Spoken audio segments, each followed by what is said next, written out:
Olá, amigos do YouTube. Graça e paz. Hoje é um momento muito aguardado por alguns, porque hoje é dia de debate. E não estamos falando de um debate qualquer, vai ser uma batalha titânica dos senhores da razão. De um lado, Josafá, e do outro, Josafá também. Quem sabe quem ganha esse debate? Meu palpite é que o Josafá leve. Convido os debatedores a cumprimentar quem nos assiste e já daremos início ao nosso debate propriamente dito. A graça e a paz do Senhor Jesus. Agradeço a presença de vocês e se preparem hoje que a repimboca da parafuseta vai piar. Hoje a coisa vai pegar. A graça e a paz do Senhor Jesus esteja com todos vocês. Nós vamos sair na porrada que hoje vai ser pancada para todo lado. Debate é coisa democrática e boa. É ali onde vai apurar as ideias. Você é apurado. O que eu acredito vai ser confrontado. Ou seja, agora é o momento onde a gente coloca a prova. Nós vamos colocar à prova aquilo que a gente acredita. Vamos para a primeira pergunta do nosso debate. Josafá, você é calvinista? Eu não concordo com a linha calvinista. Eu tenho muitas ressalvas contra ela. Eu não queria ter dito, como eu consegui ficar aqui muito tempo, acho que 1 ano, 2 anos, 3 anos, sem dizer, não sou calvinista. Porque já começa dizendo, o Fernando é meu irmão, nós somos irmãos, eu também sou calvinista. Segunda pergunta. Deus é soberano e decreta todas as coisas, inclusive o mal? Os decretos de Deus. A pessoa acreditar que Deus determinou tudo que é de mal que vai acontecer é uma sandice muito grande. Isso sim, rapaz, chega a criar um Deus sádico, né? Porque se está tudo programado, o que salva, o que perde, e Deus começa a decretar coisas que eles dizem que até as torres gêmeas que caiu foi Deus que decretou. Isso é um absurdo que não tem tamanho. Se isso for tudo decretado, isso não passa de um grande teatro. Não. Se isso fosse verdade, e não é, Deus é um sádico, é um camarada que está brincando com a gente. As pessoas usam essa regra do bem e do mal para Deus, sabendo que Deus está acima disso, né? Exemplo disso, Gênesis, quando a mulher peca, o homem peca. Deus, ele conhece bem e mal, mas ele não pode ser tentado pelo mal, porque ele está acima do mal. E ele estava poupando o homem do mal. Quando ele bota os dois para fora, ele fala, eis que o homem agora é como um de nós, sabendo o bem e o mal. Só que a vantagem de Deus é que ele está acima. Exemplo do que o Fernando acabou de falar é o próprio faraó na época de José. Aliás, na época de Moisés. Tá lá o faraó. Na primeira praga, ele já recuou. Ele já voltou atrás. Deus falou, não, eu tenho que endurecer o coração desse cara, porque eu ainda tenho que fazer mais 10. Foi propósito de Deus. Deus enviou um espírito de engano lá no meio do exército onde estava Josafá e Acabe. Lá tá falando, veio um espírito da parte de Deus de engano. Deus tá acima disso. As pessoas não têm noção. Ele governa tudo, ele comanda tudo isso daqui. Agora tem aquele provérbio, né? O provérbio, deixa eu ver se eu acho aqui. Provérbio 16. O Senhor criou tudo o que existe com um propósito definido.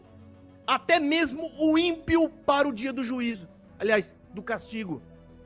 Como é que explica isso? Okay. Soberania de Deus. Meus amigos, o nosso debate está pegando fogo, mas vamos à terceira pergunta.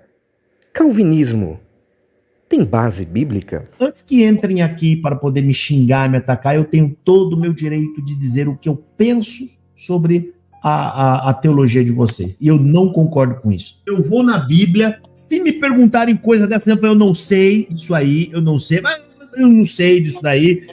Agora, mais do que nunca, eu quero ficar só no estudo da Bíblia, falar do evangelho que está ali, aquele evangelho simples e básico.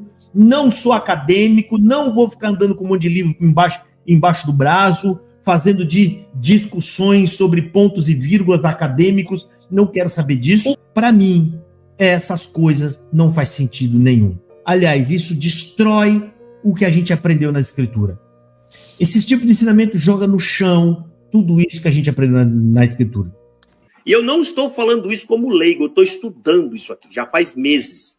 Tá? Eu posso pegar os livros aqui, ó, João Calvino, né? A instituta que já está aqui, eu estou estudando e eu não vou falar bobagem. Eu não entro em assunto algum para falar asneira. Tá? Eu acredito em mais de 90%.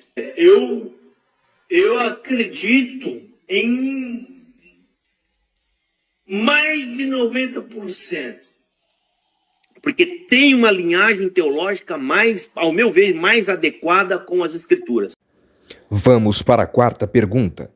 Deus escolhe soberanamente, antes da fundação do mundo, a quem ele irá salvar? Se for pregar o que a Bíblia ensina, eles nunca vão conseguir pregar o que está na Bíblia. O supra é antes. Ou seja, Deus, antes da queda, falou, não, já vou escolher. Josafá, assim, ó. Cris vai, Fabiana não. He-Man vai, Sara França fica.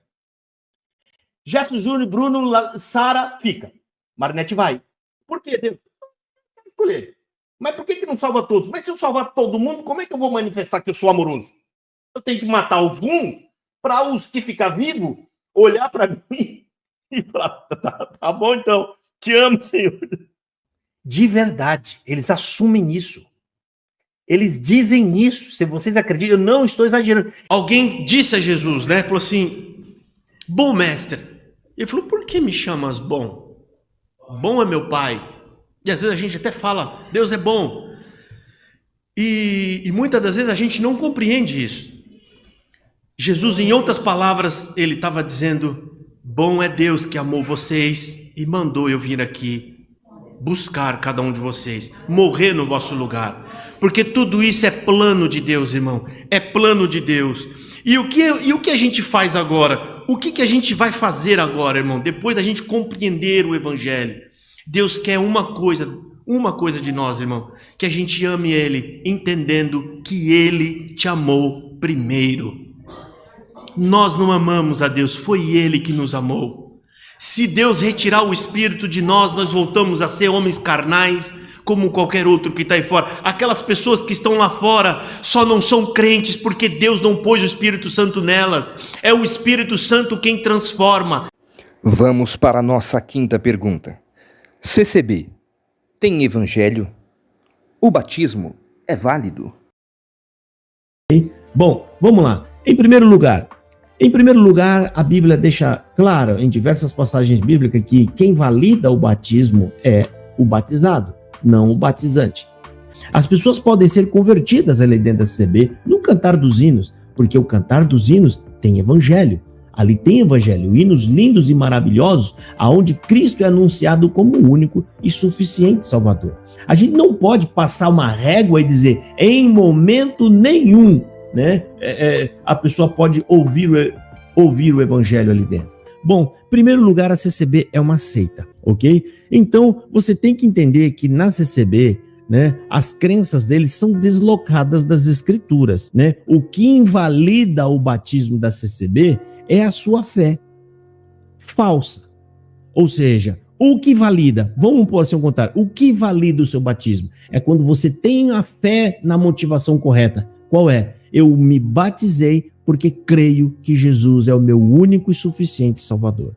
Então, a pessoa pode até estar na CCB, mas se ela está na CCB, conhecer o Evangelho e se batizou crendo na suficiência de Jesus, na morte dele para a sua salvação, então o seu batismo foi válido, ok? O problema é que a CCB não produz esse tipo de crente, porque quando essa pessoa se batiza na CCB, crendo que Jesus é seu único e suficiente Salvador, existe um problema grave ali. Qual? Essa pessoa ouviu isso em algum outro lugar, não foi dentro da CCB. Vamos para a sexta e última pergunta do nosso debate. Afinal, vocês são a favor do extremismo ou até mesmo exclusivismo denominacional? Eu não indico uma igreja nenhuma, muito menos a reformada. E outra, eu não indico uma igreja nenhuma, muito menos a reformada. O que a gente tem que levar em consideração? Irmão, o Espírito Santo está agindo. Quando você nega eficazmente, ou seja, passa a régua, você pode estar aí machucando uma alma por quem Cristo morreu. Bom, para ser justo, porque a partir de agora, para quem concorda com isso, entenda, você tem que ser justo. Ainda mais nós aí, os reformados, os irmãos, né, reformados que falam tanto da justiça. Não, você tem que ser justo, né? Você tem que ser justo. Porque fica fácil, você mira em uma igreja e as outras. Se você não levar na mesma regra, você está sendo injusto. Ou seja, gente, esse extremismo vai criar duplo padrão. Quando você for analisar, quando você for avaliar, você vai ver problemas. Ou seja, o discurso não é uniforme. Bom, meus queridos, finalizamos por aqui o nosso debate. Espero que vocês tenham gostado e que tenha sido, de alguma forma, edificante. Espero que os irmãos sejam levados à reflexão, a pensar qual Josafá está dizendo a verdade. Bom, meus queridos, fiquem com Deus. Para mais vídeos como esse, deixe o seu comentário e o seu joinha. Fiquem com Deus, graça e paz.